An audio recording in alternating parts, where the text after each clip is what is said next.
Hello, everybody, and welcome into another season preview show with the Hockey Writers YouTube channel. I'm your host, Matthew Zator, and we are up to the New York Rangers as we get closer and closer to the regular season starting. I've got Anthony Russo and Tom Castro here who cover the Rangers here at the Hockey Writers. Anthony, how's it going?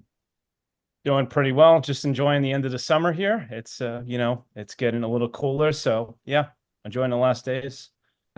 For sure, we're getting what falls next week, so yeah, it's getting closer, and hockey season is just around the corner as the temperatures drop. And Tom, how's it going? Going good, Matthew. And where I am, it's still quite warm, but always looking forward to the start of the season. Although I never look forward to the weather that much, but we got hockey coming, so that's the consolation prize. I'm happy to have it. So For sure. Yeah, it's hockey is always the off season seems to be so much longer. And I guess it depends on the team you're following too. If the your team goes farther in the playoffs, of course the off season's shorter. But yeah, the Rangers did. I mean, they didn't make it to their ultimate goal, of course, but did make it quite far. And they're still waiting for that cup. With this core group of players, which is still a pretty strong group going into this season. And they still have their main players. They didn't really do a lot of moves in the offseason, except for adding Reilly Smith. And that's probably their biggest addition, Sam Carrick in the bottom six. So let's start with the forward group and talk about Reilly Smith since he is the biggest addition.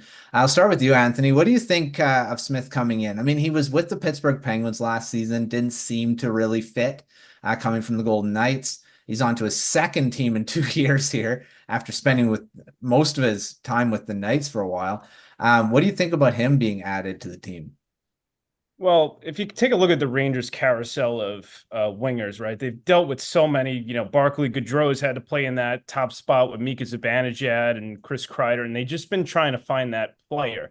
And they haven't been able to really get that player. They've had Frank Vetrano, since Buchnevich left, it's just been a struggle there. So they've spent a lot of assets on trying to find that player, whether that was Patrick Kane, Vladimir Tarasenko. Reilly Smith is going to get a look there, I think, and it does make sense, right? If you look at the player, he's kind of the guy that kind of brings a little bit of speed coming down the wing, and he could shoot the puck too, right? So it makes sense.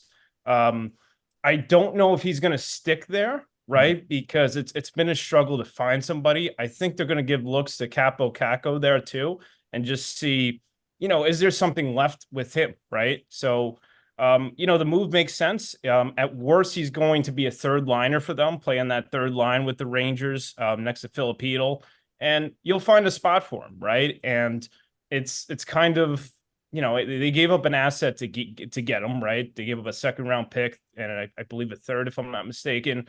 So look, it's part of your trade deadline, right? So we'll see if it's a fit. We'll see where he plays. I'm gonna assume he plays in the top six right away next to Mika, and we'll see where it goes. As far as I don't know if you want me to answer on the Sam Carrick, but Yeah, you can comment on him too. Yeah. yeah, Sam Carrick was a interesting move, not one I saw coming on free agency, but again, fourth line center, they try to get because in this era it's really tough to find players that are cost controlled in free agency.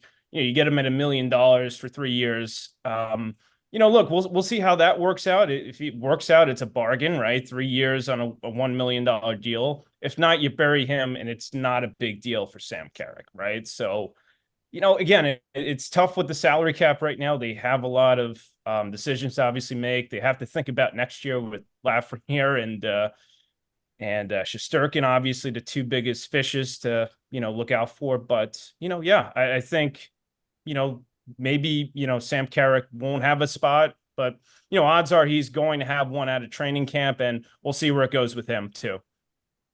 For sure. I mean, Carrick was I mean, he of course with the Oilers at the end of the season there, and he was good in the playoffs. It seemed in the bottom six for them. So yeah, he'll probably add a lot to that fourth line, maybe with Rempe and VC. So I mean, that's a pretty good fourth line if you look at it. Tom, what do you think about the new additions of Smith and Carrick, and I mean the forward group in general? What are you looking at going into this season with this group? Well, I definitely agree with Anthony that he's going to get a look. Smith will get a look there, but this is very much, I think if you were to pick any other team to pick him up, Smith is a good heady pickup, probably a middle 6'4" who can play in the top six. And I think he'll get his chance there as they've cycled through their right wings. But he had a down year last year in Pittsburgh. He wasn't a fit. He was very good for Vegas the year before. Does a lot of things well. Drives possession. Very good in the playoffs. I think he's a good, solid player. Is he the dynamic player they need on that top in that with Zibanejad and Kreider? Probably not, but they're going to give him a look there, and maybe if he's been better than what they've had recently. But that move I think is very much one, as Anthony alluded to as well. It's very much a salary cap kind of move. The Rangers just couldn't make a big move this offseason for that. They've got Shesterkin hanging over their head. This is the following offseason is a big one. Lafreniere, Keandre Miller as well. So they really, even though they did give up some decent assets, the second and third to get him, they couldn't make a huge move for him. So for that reason, with the forwards, as you ask, they're going to have to get probably some improvement, I think, out of hopefully Lafreniere. They want him to continue on his way up, hopefully on his way to stardom, and maybe some better seasons for players like Zibanejad, continued success for Trocheck and Panarin, although who knows if they can duplicate that. And maybe Kakko. I don't know how much they expect out of him as a top six forward anymore. The bottom six, I do think, and going into Carrick to me is he brings some things that the Rangers want. He had a very good playoffs. The Oilers put him in there, and he provided a lot of physicality. He's that kind of a player, but I also see this as a little bit of a Rangers kind of pickup that they see a nice shiny toy, he does well, and they bring him in. Another guy who doesn't really drive possession. It's another attempt to get tougher. But as Anthony said, there's not a lot of risk here. You can give him a chance. You can bury him in the minors just fine. I think what's going to be important for them as well is some of these guys in the bottom six. If you can, who knows what Rempe's going to be, but you'd like to, he's still a wild card. He could be more than he was last year. The Rangers seem to think so. Continued improvement there. Maybe Adam Edstrom is the kind of player that can. He played center in the minors. The size, he's got the fundamentals as well. Maybe he's a guy that you might actually see in the fourth line, maybe in the middle by the end of the season. So there are options. Will Cooley, he had a good season as a rookie. You'd like to think that he's getting better. So I think you're looking with those forwards where you're going to see improvement. And I think because they couldn't have made big additions, they need some bounce backs, some better seasons from some of their veterans, even though their veterans were really good. They couldn't have been a lot better. But some improvement from that bottom six. By the end of the playoffs, you could see there was a real depth issue, that they supposedly were such a deep team and they just didn't, Laviolette didn't seem to know what he was doing at the end. He just kind of was putting people out there and seeing what worked. So a more complete lineup, improvement from young players. I think the forwards have a chance to be very good again. The question will be, are they big enough and playoff ready enough, and can they get enough of production out of all of these guys to maybe make them a better, more playoff ready team going in there next season? I mean, their top six is probably one of the best in the league when you're looking at it, with the elite players that they got up there. I mean, when you can put Panarin on your quote unquote second line, that's actually quite good. Most teams would love that.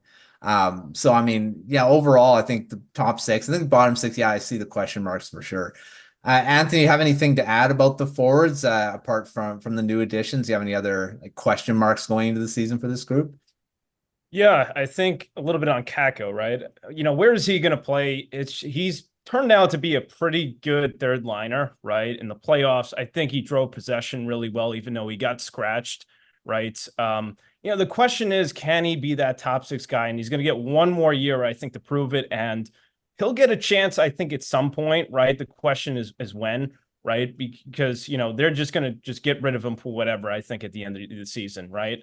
But I mean, like you said, Panarin, Lafreniere, I expect him to take continue to prosper. Lafreniere off that, 50-point year he had, 50-point plus year, I should say. Maybe he gets some power play time too, right? Your top six is up there with the really best. They could play with them, they could play with anybody. I have my concerns on the other side of the ice, but top six, I think they're going to figure a way to make things work, whether that's Reilly Smith in the mix or, Capo Kakko, right? So we'll see what happens there. As for the fourth line, I'll just chime in. A lot of good candidates. There's some good prospects that'll have a chance. Will Cooley might be. I thought he was tremendous last year for the Rangers. What it was expected. I thought he was one of the just the way he plays, right? He's got an NHL body to start off, right? And he's, I don't know if he's got top 6 upside, but I think he's going to be a really, he's going to be one of those bargain bottom 6 players. And that's really effective for, I think, a while, right? So it's good. He's a really impact player to have. And, Edstrom too is an interesting, player to have. He could play center, he could play wing, right? Rempe was a nice story, right? We'll kind of see what happens there. I don't know. I have nothing bad to say about him. He, does his best. Teammates seem to like him. Keep going, I guess. There's not much to really say about Rempe. He, he's fun to watch when it's, when the vibes are good. That's all. He's a big guy, and he does. Yes. We'll big guys that can skate he are can fun. But I know that from Chris Kreider experience, but yes. Yeah, for sure. All right, well, let's move to the blue line now. And I mean, this group is, again, a really solid 6 guys. I mean, there, of course, the trade rumors with Jacob Trouba throughout the offseason, but of course, he shut those down. He's got the no move clause. He pretty much enacted it, said, no, I'm not moving. I'm not going anywhere. So he's still here. You've got, I mean, overall, it's a pretty solid group. So, Tom, what do you think about the defense going into the season? Are there any question marks you have? Any storylines kind of going in? Yeah, their defense on paper, as we were mentioning, there's a lot of youth that the Rangers have invested a lot of time and development, process in. I do think that there are some question marks with this. There's some issues, certainly. I mean, a defense led by Adam Fox, it's probably going to be a good one. But the positives, first of all, Fox was hurt last year, and in theory, he'll be healthy and back to himself. He was terrific last year, even when he was hurt, although you did see in the playoffs that he wasn't his usual self. You'd like to think that, you've got an improvement coming from Braden Schneider, who looks good, who's back and probably ready to take that next step as that second pair guy. I do have some concerns about some of these other guys. There's Ryan Lindgren is going to be something that I think the Rangers are being rightfully cautious with. This is a guy to me, I just from watching Dan Girardi for all those years that he's the warrior, the blood and guts guy, and he plays physically, and the Rangers need that. But Girardi played that way for a while, and then he just broke down eventually and couldn't keep up and couldn't do it. And I think they're seeing some of that in Lindgren. So I think I'm not sure he's going to be extended. I think if he has a really good season for them, plays a lot of games, they're going to consider it to do something like that, to give him a longer term deal. K'Andre Miller still has the great potential. You see the uncommon athleticism and what he can do, his ability to get back and deny zone entry and close on the puck. But he did take a step back last year, and he had some personal problems. He had some mental health issues. So you chalk it up to that a little bit. But you didn't see the continued trend upwards, which sometimes happens with younger players. So I think he could be very, very good. He could have a breakout season. I think it's more likely than not that he's going to have a better season, but at least it's worth looking at the way that he played last year. Trouba to me is a bit of a mess. I imagine he won't let it bother him. The fans I imagine the fans will let it go, but whatever the situation with that is, he's never been the number one type shutdown defenseman that they thought they were getting or that they were paying for. He's going to be on the third line unless Schneider or Fox are third pair, unless Schneider or Fox are hurt. That's not the best situation, but at least you like to think he could go in and win those matchups. He's going to be better than, against bottom 6 forwards in those matchups and such. And Zach Jones is a bit of a wild card. I like the fact that he looked really good in limited minutes last year, but he seemed to have found his game. He's probably going to be a good NHLer, but they also skew a little small with Jones out there. So I could see them ending up as him having the influence where they're very good at getting the puck out of their zone. He can push the puck out, which is something they need. But also you looked at Florida last year, and part of the reason they won, and the year before when Vegas won the Cup, huge defense. And the Rangers don't really have that. And if their biggest, most physical guy is on the third pair, Miller is a big guy. He's not that physical. Lindgren is physical, and he gets hurt all the time. And Schneider is certainly a guy that's coming. Maybe, I think in the best case scenario, you have a good mix. You have these young players still getting better. Jones gives them a little bit of that elusiveness. The big guys play a little bit bigger. Miller becomes a little more physical. But I do think there are more not more question marks, but I do think there are significant question marks that have to at least be considered as to what kind of defense this is going to be. They're going to need some performance, some rise from their younger players. They really could use Trouba bouncing back and at least providing a physical presence and continued development from these other guys. I think it's more likely than not that probably happens, but I do think you can see some areas where there is some concern perhaps that there's going to be something missing there, be it size, be it enough the physicality, whatever, be it offense. But for the most part, I do think this is a group that is probably on its way up and should be able to be counted on to a degree. I mean, there's great points all around with some of the guys. I mean, of course, you got the elite guy in Adam Fox, and it's a pretty good guy to lead the group. But Lindgren, I know he's very good. He seems to be that the Rangers are better when he's in the lineup, but he has to be in the lineup, which is a big deal. He hasn't been able to lately, so that's a big thing for a guy that makes the team better, but when he's not in the lineup, that doesn't really help. So I would add one more thing. I'm sorry, just real quick. Fox, something else to consider. Hopefully, I think they're hoping this is sort of an anomaly, but this is kind of like 2 years in a row too. Last year that he wore down a little bit at the end of the season. He's a smaller player and he plays big minutes both years in a row. The Devils series, that series when they blew the lead, he looked worn down. Last year he was hurt, so maybe you chalk it up to that a little bit. So I don't know if there's an opportunity to limit his minutes, but you'd like to think they find ways to maybe keeping him a little bit fresher. Hopefully, that's also a concern that they should probably need to consider late in the season if they're trying to get ready for the playoffs. For sure, he plays a ton. So I mean, that's something that definitely has got to be looked at. Anthony, I know Tom went through a lot there. Did you have anything to add about the defense? Or well, I think he brought up a lot of great points. And one thing I would just add might be a little bit differently, and it's not a bad defensive group, by far from it. Just ask the Buffalo Sabres, or what all they've been through, just to name one. So they're not a bad defensive group, but I think it's the weakness in their team right now, right? If you look at their top players, and they have some personnel, like the personnel on paper, right? Whether you want to talk Ryan Lindgren, right? Keandre Miller, Adam Fox, obviously Norris Trophy winner. I expect him to have a Norris season. Braden Schneider, good up and coming player, right? I think he'll be a top 4 defenseman for him down the line. Zach Jones I thought he impressed last year. He's an NHL defenseman. He's going to play this year.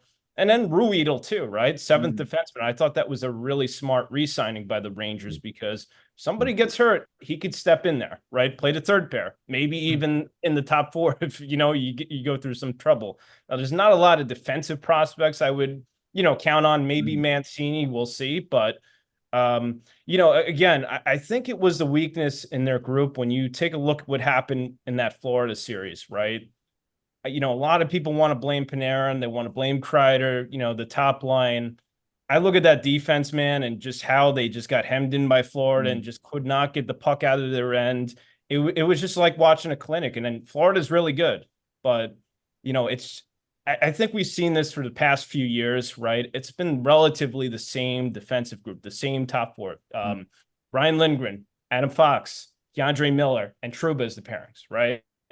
I think it's time to shake it up a little bit, right? And, look, they're all coming back, obviously, but, maybe you do something where you say, all right, Keandre Miller, it's time for you, it's time for you to play on the top pair next to Fox, which is something I've been, writing about. If you take a look at some of the limited, and again, these are, limited numbers.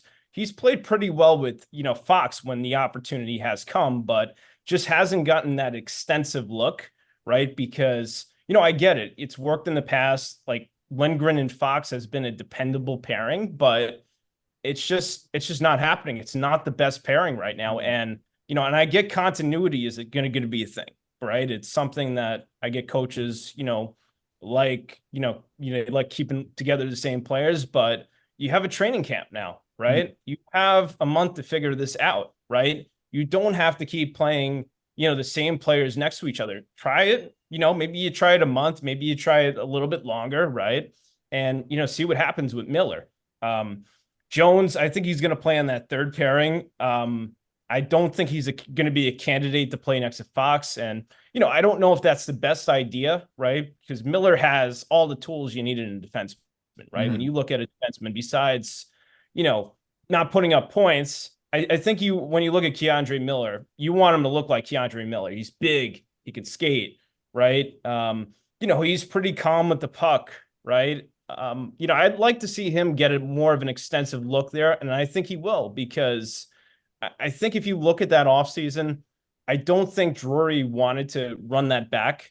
He wanted to trade Jacob Trouba. His name was out there, and it leaked. Obviously, he has a limited no trade clause. It's 16 teams or so he could block on his. And I don't know if he purposely put teams on there that couldn't go, but I don't think he wanted to quite run that back. So I don't, we'll see how it goes. I don't know if he's going to be on the team next year, trade deadline, but it's out there that the Rangers wanted to move him, right? And it's coming from Larry Brooks. It's not coming from, it's not coming from a blog, right? So it's, it's going to be interesting to see how that plays out. That's a big storyline, and we'll see how that plays out with Trouba, and, and see if, if we could get Miller on the top pair. I think that's going to be an interesting look that's worth taking an extensive look at. Yeah, I mean, Trouba is going to be a question throughout the season and, next off season too. But he of course has the ability to block, trades, which he's already done apparently. So I mean, we'll see. That's going to be something to follow for sure. All right, let's go to the goaltending, which didn't change from last season. Jonathan Quick and Igor Shesterkin. Big thing throughout the season, like you guys said, is going to be his extension. This is probably going to be one of the top paid goalies once his next contract comes up, because he definitely deserves it. He is one of the best in the league. Tom, what do you think about this goaltending tandem? I mean, of course, we all know Shesterkin's one of the more elite guys. And of course, Quick coming back, really underrated performance last season. What do you think about this tandem? Yeah, this is just what the Rangers do better than anyone else, is right. Great goaltending, develop great goaltending. They're not so good with other prospects, but they do this better than anyone. I started watching the Rangers way back in the 80s, and there was John Van Beesbrook, who was a draft pick, and from there they've had all these drafted and developed goaltenders, and Shesterkin is the latest. Maybe at the end he'll be the best. Yeah, this is what they do. I mean, they do this. They have him. This guy has become an elite goaltender, as they thought they would. They bring in Jonathan Quick, who didn't look very good in Vegas and was fantastic last year as their backup. Probably one more year with him as the backup, but that's worked out perfectly. I mean, I think Shesterkin will be as good as ever. I don't think this contractual situation will hang over his head at all. He's not the kind to be distracted like that, and just continue to play his way into a bigger contract. The bigger deal, not to get too much on this, is really how much he's going to ask for. Is he want to max it out, which is his right, or does he want to take a little less for the sake of the team and a competitive team in front of him? That's for him and his representation and the front office to decide. But no reason to believe. I think he's going to be, particular with this coming up, I think he's going to be primed for a huge year. If they can play even better defense in front of him, he'll look even better. But I'm sure he'll be terrific yet again. I think Quick will probably be very good in the 25 points that you usually want to get out of your backup goaltender. I believe he gave them more last year. And they have some in the minors. They have Louis Domingue, who is down there if they need him, and they've got some prospects as well. This is the one area I would think that they just aren't the least bit worried about. The one interesting footnote, which I don't think would really have a big deal with these two, is that I guess Benoit Allaire is not going to be working with the goaltenders anymore. He's the guy. I mean, it can't be a coincidence that all these great goaltenders come through there. Without the coaching has to be part of it.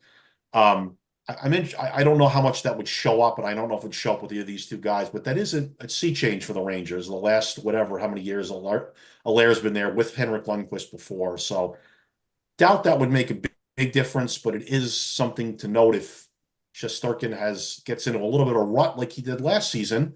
They sat him down for a few games, and I think he worked extensively with Allaire. Who's going to whisper in his ear this time if that's what they need? Again, maybe nothing, and it may be a complete non-story or non-issue, and I don't know how much that mattered last year, but I have to imagine he was part of that. And again, it's just hard to believe that it's a coincidence that these Hall of Fame or Hall of Fame track goaltenders come through there, and it has nothing to do with the coaching at all. No one gets that lucky. And it's not like he went all the way back to them, but certainly two of them on his watch. So maybe that's one thing to watch for, but I don't see any reason to believe that Shesterkin is not going to be in the conversation again, once again, for the Vezina and who's the best in the debate over who's the best goaltender in the league or in the world come the end of the season. And I have no doubt Quick will probably give them good, solid work as well in the games he needs to play. So goaltending is, I don't think there's a question at all about the Rangers goaltending. It's funny how they've gone from, Lundqvist and then right to Shesterkin, didn't miss a beat. Sometimes when a guy goes out like that, you're like, well, what are we going to do now? And Shesterkin just kind of comes in and becomes the same type of goaltender again. And that's pretty good. I don't know who they're going to have next, but it's pretty tough to go three times. But right. Yeah. All right, Anthony, let's talk about the division. The Metro division is it's pretty top heavy. I think that's where you're the Rangers, of course, won it. They won the President's Trophy last season. And then you've got, of course, the Carolina Hurricanes. The New York Islanders are an interesting one every season. They seem to always get in there. And then the Carolina Hurricanes are probably, they're one of the best in the league too. So what do you think about where do the Rangers stack up? Are they still at the top of the mountain here, or are they going to have to battle? They were battling with the Hurricanes all season too. No, they definitely will have to battle. There's no question. But pound for skill wise, they're right up there with the most talented players, right? When you compare them to a team like Carolina, the Rangers just have they proved it in the playoffs too, right? I think they overwhelmed them with just the top end players. When you want to compare Panarin, Zibanejad, Kreider to their big guys, the Rangers just win that battle, right? They just don't have a legitimate superstar Carolina, right?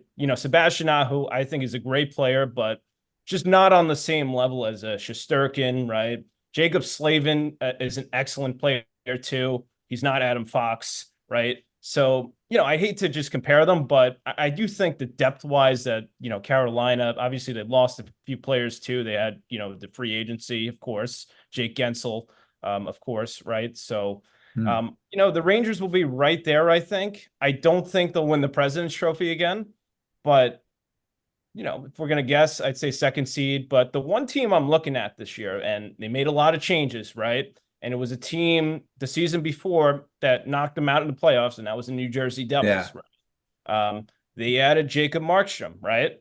And the goaltending for New Jersey was a train wreck last year, right? They just couldn't get decent starts out of anybody. I think Jake Allen, when he finally came in, but it was just too late, stabilized it a little bit, right? But they just really couldn't get that through 82 games, right?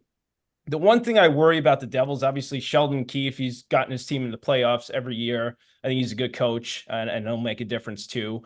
But I worry about the health of Jack Hughes, right? He's just been an injury prone type of player. I think he's got all kinds of skill, obviously, but you just worry about if he could stay on the ice or not. And I think that's going to be a question mark. I know Luke Hughes was also a great young player. Suffered an injury, he's going to be out a few weeks at least, right? So we'll see what happens there. But I think it's going to be them three battling it out. If I had to guess, it'll be Carolina, maybe New Jersey that gets that first spot, right? I think New Jersey is going to have a transformational season. I think the Rangers will get that second spot. When I look at the rest of the division, I see the Capitals, I see the Islanders. They'll give them, the Capitals got a lot better, I thought. It's just Ovechkin isn't what he was, right? You saw that, obviously. You wonder, and I get it. They added Dubois too, right? Just try to see if there's something else. I like Waugh, the signing on defense, right? I thought that was a good underrated signing. So they made some moves, the Capitals, right? Maybe they contend for that third spot. I don't see them going. I think those days of the Washington Capitals being up there for, obviously when you had Backstrom and Ovechkin in their prime, that's over. The Islanders, again, I think, they'll be battling it with the Washington Capitals kind of for that wild card spot. One thing that's been reliable about them the Islanders is their goaltending. Aside from last year, right? I think Sorokin's entered the league's been excellent, right? So look, he could steal you a game, and I think he's going to rebound as well. I know he had back surgery in the offseason that was just reported. So, look, I think it's going to be those three. I think it's going to be the Devils. Devils will take that jump, Rangers, and then Carolina. It'll be fun to watch. Yeah, that definitely New Jersey is going to take a step forward with all their additions and their changing coaches. I mean, Luke Hughes getting hurt, that's pretty unfortunate to start the season when have to lose one of your top defensemen for a month or two or month and a half. It seems 6 to 8 weeks. So, I mean, that's a pretty big blow to start the season, but I mean, they've got some depth to work with. Tom, what do you think? Or do you agree? Is that where the Rangers kind of sit? Are they going to be second, or do you see them actually taking the division again? I think Anthony had some pretty good predictions there. I think second is probably a good safe one in there. The question is which team is it going to be above them? And I was gonna talk about the Devils as well, which they do seem to be a bit of a wild card. There's just so much talent there. There's so much young talent that you'd assume that they're going to have a very good season. As Anthony mentioned, the Markstrom addition, the goaltending was a mess. The defense was a mess. And I love the Brett Pesce pickup. That's a great signing. Big physical guy, veteran guy. I do think there was an issue with that. I mean, a little bit. It's a little disconcerting from the Devils' perspective that they had this great season. They got to the second round. They took a marked step back last year. Didn't really seem to play that hard. And you do wonder if there's an issue that's sort of the intangible thing, although that's a cliche, that is there the right mix? Do you have the right people leading the way? Is there an attitude problem there? Keefe has had success with Stars, so I would think that maybe he'd get the best out of them. And I think they would take a step forward. Carolina's right there. I do feel like the Rangers have started to sort of have their number, particularly in the playoffs, where I feel like their system doesn't work. Not as far as getting them, to the Stanley Cup. So, but I think second is probably more likely. I didn't love Carolina's offseason. I mean, they had some cap issues. It was fine, but as Anthony mentioned, there's not really that sniper. Aho is probably their best player. I think they'll be very good. The goaltending is not great. So I would probably put the Devils first at this point, maybe the Rangers second, close race as far as with Carolina. On those bottom ones, as mentioned, the Capitals, they're older and they're not rebuilding yet, but it's much of their organization is about Ovechkin getting this goal record right now. Yeah.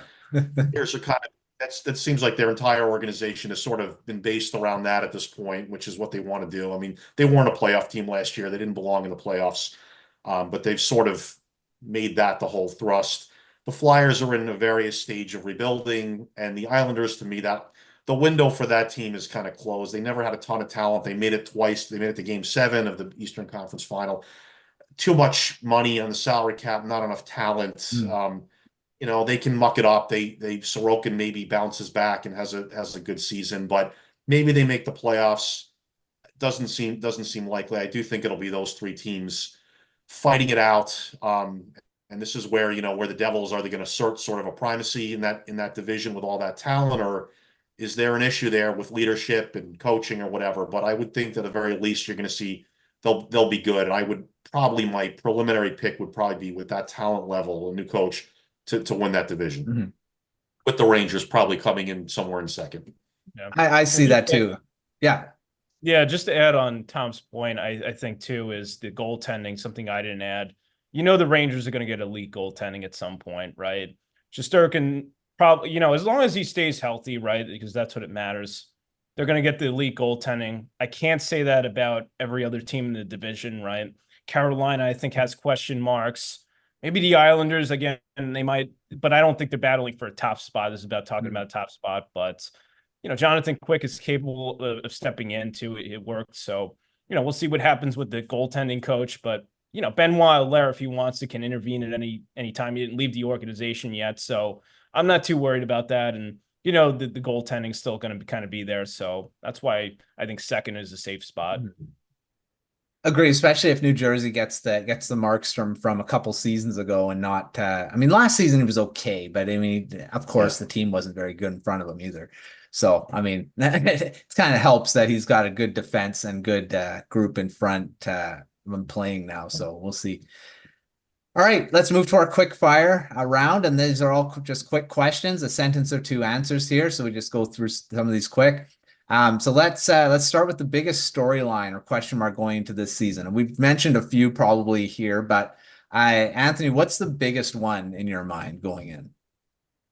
To me, it's Jacob Trouba and what happens with him, right? There was a lot of offseason. So, yeah, a lot happened in the offseason. He wants to, they wanted to trade him. So, we're going to see how that plays out with the fans and everything and what happens opening nights, right? It's a tough market. So, yeah, I mean, it's curious to see how he handles it and how both handle the situation. All right, Tom, what about you? What's that biggest question mark storyline? I'm going to go with two young forwards, Lafreniere and Filipino. I think this could go, both could go a long way to determining how they do. If Lafreniere keeps rising to be like a 60, 70, 80-point player, is he going to be a star? And if Hedl, with all his talent and all his ability, can finally put those injuries behind him and develop into a tremendous power center that can score and defend and push the puck and carry the puck and put pressure on the defense, I think you need to have improvement from somewhere. I think those two, if you were to get strong, healthy developmental seasons from them, that could change their team quite a bit. It could go a long way to determining how far they go in the playoffs. Yeah, Hedl being healthy all season would be a big thing because he was really good in the season. He did play most of it, so it'd be good for him to play all year. All right, Tom, we'll stay with you. Who's going to be one or two breakout stars this season? Breakout stars. Well, that would be also a little bit if any of these young players make the team. I'll go with Will Cooley. He had a very good season. I don't think he's ever going to be a huge scorer. Like Anthony mentioned, probably a very good bottom six guy, probably a third line guy, but maybe this guy, he had some bad puck luck last year. Maybe he gets you to like 15 or 20 goals. And really becomes a real contributor to the point that maybe he's pushing for the top six. They don't have a ton of young players, and I think Lafreniere did that last year. But I could see Cooley maybe developing into that kind of a forward where you're getting maybe he pushes for 20 goals, maybe more. Maybe it's too soon for that. But he plays the kind of straightforward game that they need out of him, and he really showed his ability to get to the net and work the walls and dominate physically at times. I'm going to go with him as maybe not a star, but as a guy who really rises and becomes a real good third line contributor, if not more. That's a good one. Anthony, what about you? Yeah, I'm going with Keandre Miller. I think he's going to get that first pair. I think he's going to get promoted to the first pair. And I don't know if he's going to put up a lot of points again, but again, it's not his game. The main thing is that he's working well with Fox. He's driving possession. And he's helping his team generate a lot of scoring chances. So he doesn't need to put up a lot of points. I don't know if he'll be exactly a superstar, but he'll be, I think he's going to be that first pair of defensemen the Rangers have been looking for a while. All right, two good choices there. All right, now we'll move on to our bounce back. Anthony, who needs to bounce back from last season? That's a good question. I think Capo Caco. I think he had a 40-point season, right? When, under Gerard Gallant, his last year, right? And it went south, and the problem was, I just don't think he's had trouble staying healthy, right? And I don't know if it's a fit with Laviolette, but if he could, make his way into the top six, I think that would be huge for the Rangers going forward. But, look, this is going to be his last opportunity. And if he can do that, I think that would be great. Tom, what about you? Who needs to bounce back from the last season? Yeah, I'm actually doing a story on bounce back candidates right now. There you go. So I guess that's timely.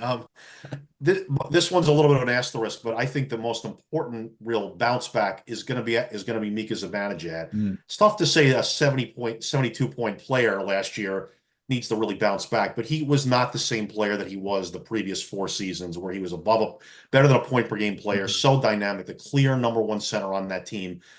He was not, most disturbingly, he was not very good at all at 5-on-5 last year, and the Rangers are not a good 5-on-5 team. They can't afford to have a ostensible number one center who doesn't produce there. Nearly half of his goals came on the power play. I think like think maybe 40% of his assists came on there. So you worry that being a power play merchant like that, and he didn't have the burst. There wasn't the domination of the puck. He just seemed passive at times. So I think as far as that, there are maybe some candidates who can go a little bit more, but I think that's the most important bounce back candidate, to go back to being the guy that had 170 points in the previous two seasons, point a game, dominating on the power play, but also all over the ice, being the great defensive player that he is, driving his lines play with Kreider and whoever they put with him. I think that's a critical point. I don't think they go any further than they did last year, even with the similar season from Trocheck, without those two guys firing. Zibanejad's got to get back to that 80 to 85 point range and productive at 5-on-5 and as a shorthanded player as well. 100%. I think he also wasn't very good in the playoffs too, which is, I mean, that's a guy that you need to be at his best because he is a really good player. And yeah, I agree. I don't think he was at his best, even though, like, say, 70 points is something that you're like, well, but when a guy has done more than that, you're like, well, you got to do that again, right? So yeah, he definitely. All right, let's move to Anthony, an X factor this season. It doesn't have to be a player; it can be a situation. What do you got? Yeah, I already mentioned Miller, right? I really, because I think he's going to take that next step, but Chris Kreider's an interesting one, right? When you look at him, right, he's been he almost broke the record a few years ago, right? When he had 50 goals, right? And he was really close to breaking it. And I'm curious to see how much they could push Chris Kreider, right? Because you're kind of looking for that winger. So I'm going to go with Chris Kreider. Maybe he gets another 30, 40 goal season. That'll be big for the Rangers. If he get 50 again, I think that would be big. But curious to see how much he has left and how much of that, he kind of flirts with elite play, right? With his production every now and then, like he'll be 50 goal scorer. The playoffs come around and he's Bobby, he's Wayne Gretzky. So it's funny with Chris Kreider, right? He'll, put those on, and, he's been a really good, top 6 player for a long time. And, if he could continue that for them, I think that would be huge. He's getting up there in age, but it doesn't seem to be slowing down production wise. That's for sure. He's still scoring. Speed wise, maybe not as quick as he maybe used to be. That's it. Yeah. But his bread and butter's around the net though. So right. You don't really need speed for that. Tom, what about you? What do you got for an X factor? Yeah, I mean, I'm going to go with a situation. I'll say Artemi Panarin in the playoffs. He is not a good playoff player, and he is an unbelievable regular season player. Probably the best, and almost certainly the best free agent signing in the history of the team, and one of the best free agent signings in New York sports history. He was unbelievable last year. He was so brilliant. His game has not translated to the playoffs. It didn't before, and even now when he's hit this new level since being with the Rangers, that hasn't happened either. I mean, he has good series. He has some moments. He's not completely unproductive, but they're not going to be able to get through to the Stanley Cup Finals without him producing. He doesn't have to be Wayne Gretzky or Mark Messier of the Oilers in the 80s. He doesn't have to be, let's put it more recent, Connor McDavid and Leon Draisaitl, what those guys do. But he's got to be more productive. He disappears. He's got to find a way to make his game work. He's not big. He's not physical. He needs time and space. That's when he thrives. But he's got to find a way to change and adapt his game. Great players do that. They do that in the playoffs because the playoffs are a different game. So they have to learn, either their game translates or they have to learn how to make it work. Not to put any of this on him. They wouldn't be where they were without him. He's been their offensive engine since he's signed there. But to me, that's the biggest thing that you'd have to wait for at the end of the season. Is he going to dominate a series? Is he going to take over a series? Is he going to score big goals? Is he going to make his teammates better in the playoffs the way that that he does in the regular season? If he can't do that, then where are you getting that dynamic offense from? And the way that he can make everyone better as well as producing himself, they just aren't going to get, not to theme alert it, but they are not going to get far in the playoffs without their best offensive player being as good or close to as good as he is in the regular season. He's got to figure out a way to make it work when the style changes a little bit. Otherwise, I don't see how they get any further than they did last year. Yeah, and then we have to wait quite a while to find that out. But sorry, definitely. I mean, that's the thing. I mean, the regular season for playoff teams, for perennial playoff teams, all the question marks start coming after they make the playoffs because you're expected to make the playoffs. So there you go. All right, couple questions about prospects here. I'll start with you, Tom. I mean, there's not a lot of spots for these guys to start the season, but do you see any prospects kind of surprising and making the team? Yeah, I think there's three guys out of Hartford that are going to get a look. We all know Brennan Othman. He's been on the radar for quite a while since he was a first-round pick, Drury's first. Maybe Adam Sikora and maybe Brett Berard, although they're all kind of smaller players, but they are sort of where the team wants to go. There's a more of an edge to those players, even though they're a little smaller, they're more physical. There's a little attitude towards them. I think these guys, they're all rookie camp. They may get a look. They may have an outside chance of making the team. Othman is a guy who may have been a little bit overhyped because of those ridiculous seasons in junior. But I think that he would get a good look. He has played for them before, and it's probably too much to put him on the right side with Kreider and Zibanejad, particularly since that's not his normal spot or his natural spot. I would think one of those three players are going to get the biggest look, and it depends on how you consider somebody like an Edstrom or whatever, that they might have a role there. But I do think they will have an opportunity to make the team as rookies do. It's going to be an outside shot. But if they come in and have a good camp, if they're invited to camp, I could see that. I don't think they're closed to that idea. They've been building towards this for a while with these kinds of players. More edgy, more physical. All three of them play that kind of game. So I think there's not a slam dunk one there. There's one guy who's on the periphery and defense-wise is Matthew Robertson, who he is disappointed at this point. Was a second-round pick. They don't have a lot of defensive prospects in the system, as we talked about, but he's big and he's mobile. I think the Rangers would love to see if he could show something. If he did and he could beat out Jones, which seems unlikely, but with his size and with his skill set, I'm sure they'd like to give him at least some chance or an outside chance of making the team. Again, unlikely. Seems unlikely with this veteran team, what they're trying to do, that any of those guys really have a great shot at making it. But I do think if they impress, they could find themselves on the opening night roster. For sure. Anthony, you have anyone to add to that group, or are those the guys? Yeah, I think he's got most of them. I think the D's pretty much a lock, right? Jones is going to make the team. Ruedel, I don't see anybody really challenging. Mancini, I think, might impress. So he had, he's transitioned to pro hockey. He didn't look too out of place last year, right? So we'll see what happens. But I think he's going to spend a full year in Hartford. I'd be shocked if he made it. So I think he's out of there, but, might impress.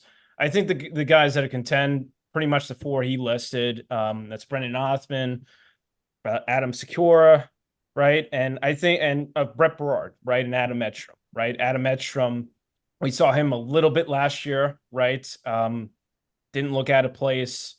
I think he could nail down a fourth line role. I think there's actually a couple spots open on the forward group because here's what I'm not sure about, right?